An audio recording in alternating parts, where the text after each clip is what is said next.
But our first guest this afternoon joining us in the studio is Anurag Chaturvedi, the Chief Executive Officer of Andersen's in the United Arab Emirates, and he's also the Chairman of the Institute of Chartered Accountants of India. So as my sister would say, he's good at maths. Oh, yeah. he's good at a lot of things. Those big books. I know a friend of mine who applied for, tried to get through the entrances and then studied chartered accountancy.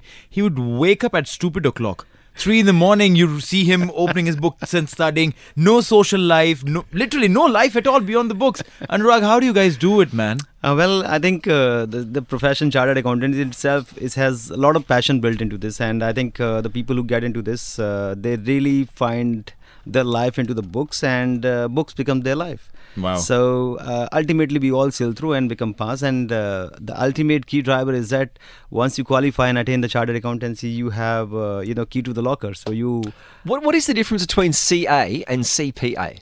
So basically it's just one and the same thing, but in certain countries the legislation talks about certified public accountants, wherein in certain countries it's called chartered accountant. So if you say in India, essentially the entire legislation is driven by the Institute of Chartered Accountant of India, where in many other countries there are different regulatory bodies out there. So they look into the public accounting as a key domain, whereas chartered accountant, they look into holistic view of the finance. Right, okay. Well, I mean, you're in the studio not to just talk about how good it is being an accountant and to try and sell the profession. You're actually coming in because there's going to be some exemptions when it comes to the VAT. This comes into effect 1st of January next year. And the Ministry of Finance, the MOF, actually said yesterday that under the Director of Services undertaken by natural persons serving as members of the boards at entities and institutions across the UAE will not be subject to VAT. But to put it simply, what are some of the changes that are coming into place 1st of Jan?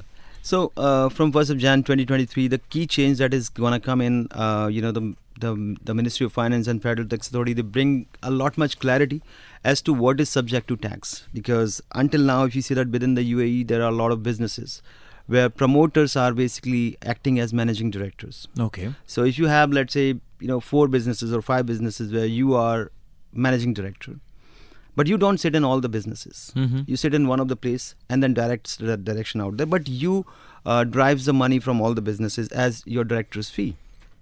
So when you take any sort of money, which is like nothing but in tax term called consideration, when you take any sort of money against anything that you give, is subject to tax unless it is exempt. Okay. So exemptions, if you talk about the public transportation, for exempt, right? The life insurance is exempt. The interest is exempt. The dividends are exempt. So this doesn't fall within the exemption criteria. That's why all this money that people were withdrawing as directors' fee was subject to tax.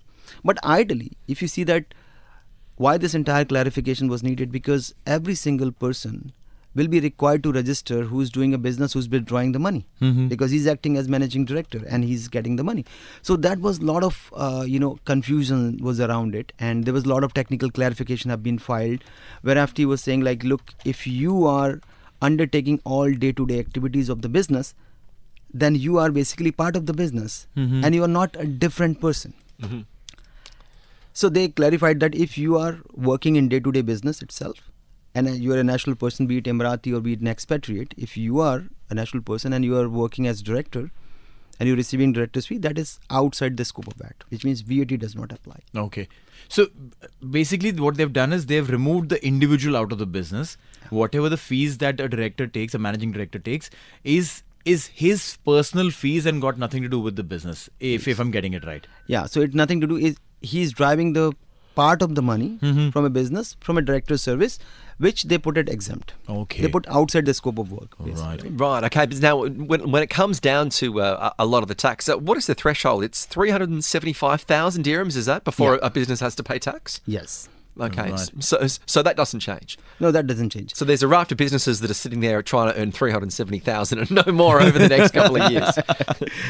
So essentially, like, how it works basically. If you do not register, then you lose as well the VAT, which you incur on your day-to-day expenses. Okay. Like rental, you pay hefty amount of VAT on that, right? Commercial rents.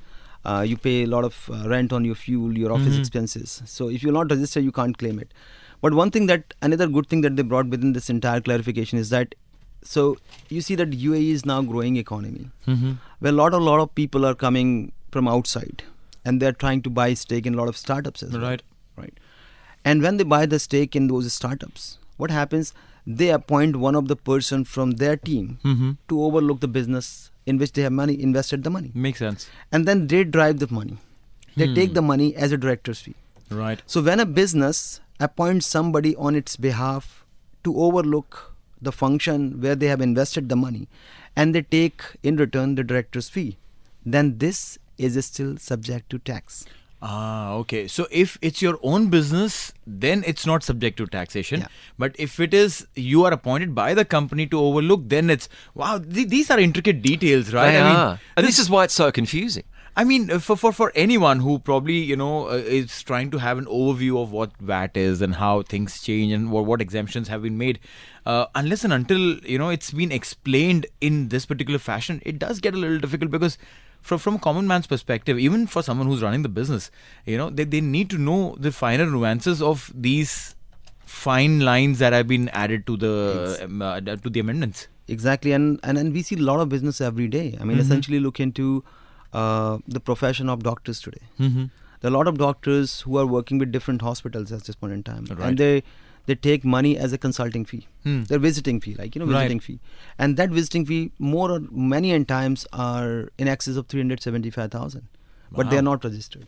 Now, this is happening since 2018 until now. Wait, doctors making 375,000? Yeah. I want to become a doctor. Yeah, yeah, and they're not registered. Imagine, the day one of the person get notice from FDA, Uh-huh. you're gonna pay the fine, which can be incredible. Late registration fine, which is 20,000.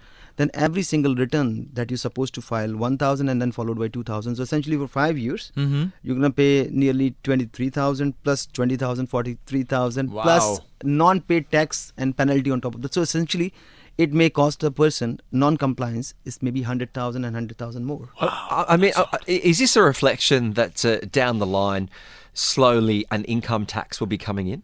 No, income tax is very different. So, what we have at this point in time is indirect tax, Mm-hmm.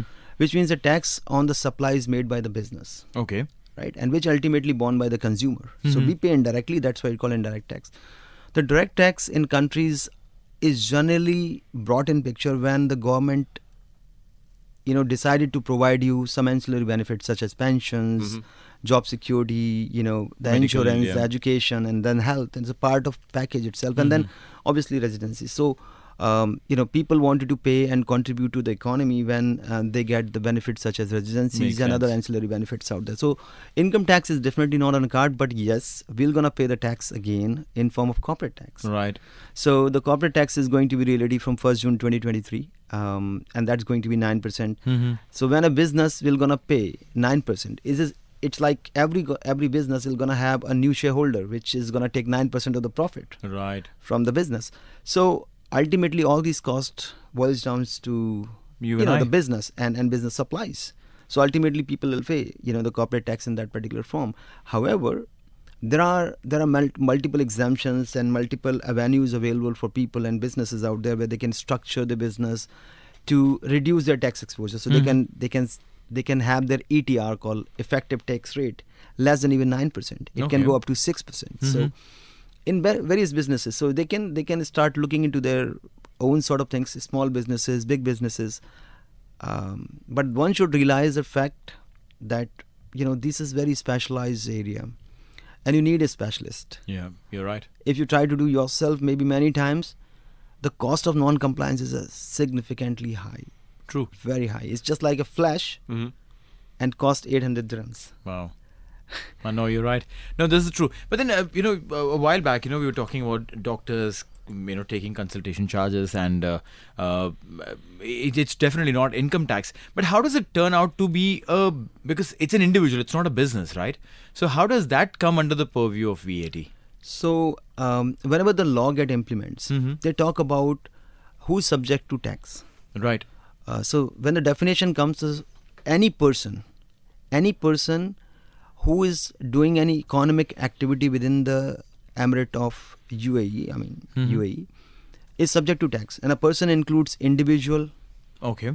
Person includes your legal form, which could be LLC, joint venture, registered joint venture, partnership firms, sole establishment, FZE, FZCO, any sort of person who's performing any economic activity within the UAE. And then if you see the law of economy, I mean, I talk about the economic development law within the UAE itself. It talks about the definition of a business activity. So he's saying any activity which is doing on ongoing basis to generate and make money out of it require a license. Right. So many times all these people who are doing, let's say, any freelance work, so somebody is selling any utensils or garments or any sort of things from their home, right? They are supposed to take license. Right. They can't do these activity without a license. Makes sense. Though they're not taking and they're doing it, but it's illegal. So they have to take license. That's why when the corporate tax comes in picture, what they said, they made it very clear. Either you are a legal person or you're required to be a legal person. Yes. Fair. You both are covered. So that's why any person who's, let's say, even the social media influencers or anybody who's working in own capacity, you need to take ultimately a license. Be it a freelance license. Yeah, well, and there's also the for many people, there's what they call that DE. There's a online trader license they've also introduced as well. Yep. For many people that it's they might have a job. They might be a distinguished radio announcer like yourself, Neil. Yep. And then you decide you want to sell candles on the weekend online or whatever you're doing. There's an opportunity to get your license. So at least it's by my reckoning, Anurag, it's more just so the government is able to be aware of what exactly is going on and who's got businesses and be accountable for it. And the government is very vigilant about it, because today we see that essentially the banking, the tax, the revenues and the economy, they are all connecting together. Even the Federal Tax Authority recently inaugurated and launched the Emirates tax system.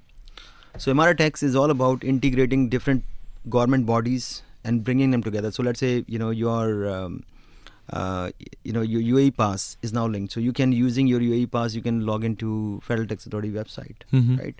So lot many of such services are integrated, and going forward in the due course, every single thing is going to be integrated. So whenever you do any transactions, whether you inform the government or you don't inform the government, as soon as the money hit your bank account, they get to know about it, what you're doing, what is the source of this money. Because whenever you do a transaction, even of the banking, the bank require you to select the purpose of this payment. That's right. So when you select a purpose, that I made this payment for purchase of the goods or purchase of services, it means somebody else is providing these goods or services. You're right. Which was supposed to take license, and if you've not taken, then this money can be frozen within the bank account as well. Ooh, this is interesting. Now, see, there are so many aspects of life or rather the commercial life that we don't understand, and we just probably select anything that is. Because if I want to transfer some amount to Kesh, I'll just pick whatever and write in and say, yeah, okay, if I bought goods from him and I sold it, send it to him. But yeah, he's not technically sold me any goods, so that also falls under the purview of illegal transaction, is it? Absolutely. So today FATF or anti-money laundering, the systems and the laws, they're very stringent about it. So whenever you do any sort of transaction between the two people, especially when we are in UAE as an expat, we need to be very law abiding, because law here is very strict. And people are very law-abiding citizens out here, so they expect everybody to abide the law and adhere to the law. And why the law has been adhered here? Because the penalties are very severe. Huge. You're right. So that is one way to look into the adherence to the laws and regulations. I mean, the penalties are huge, but we all know, and we've all seen businesses that do like to walk a very fine line in those situations. Walk a very fine line in those situations. There's so many businesses of people that do side hustles that aren't registered, that are doing cash payments, and it's not just in this country. It's in most countries. They call that the black economy. Where cash payments are going on, and here without people declaring their income, being unregulated. It's strange because culturally it's accepted. And I think that, like what you said, the penalties are so strict, but there's also a cultural belief without tax that people can do these transactions, and that's really what needs to change. Yeah, it is changing actually. If you see that over the last couple of years, DFSA has penalized a lot of lot of businesses out of they're operating out of DIFC and DFSA for non-compliances. And even I was remembering a discussion with Department of Finance, somebody out there. So they were talking about with respect to AML, and they said that they have done over 1,000 businesses survey and review on anti-money launderings. Okay. And they are spotting it up. Wow. So businesses are on watch. Every single transaction that you do, whether you do it in cash or in kind, doing business in cash is not wrong. You can do business in cash. It's not illegal. Illegal is the source. If you don't know the source of money, where the money is coming from, that's illegal. And if the source is wrongly defined, then you find yourself in trap, and probably you are receiving the money and using for terrorism or other sort of purposes. Makes sense, yeah. Or you're getting a business with sanctioned countries or sanctioned people. That's where you're inviting trouble for. So it's very important to know what is the source of this money. Right.